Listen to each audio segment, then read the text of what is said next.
రాతి గుండులో వెలసిన రామదూతుడా, మిట్టపై వెలసిన భక్తాంజనేయుడా,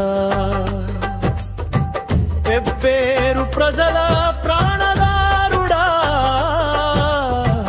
ఉత్తర దిక్కున వెలిగే జ్యోతివి నీవేరా.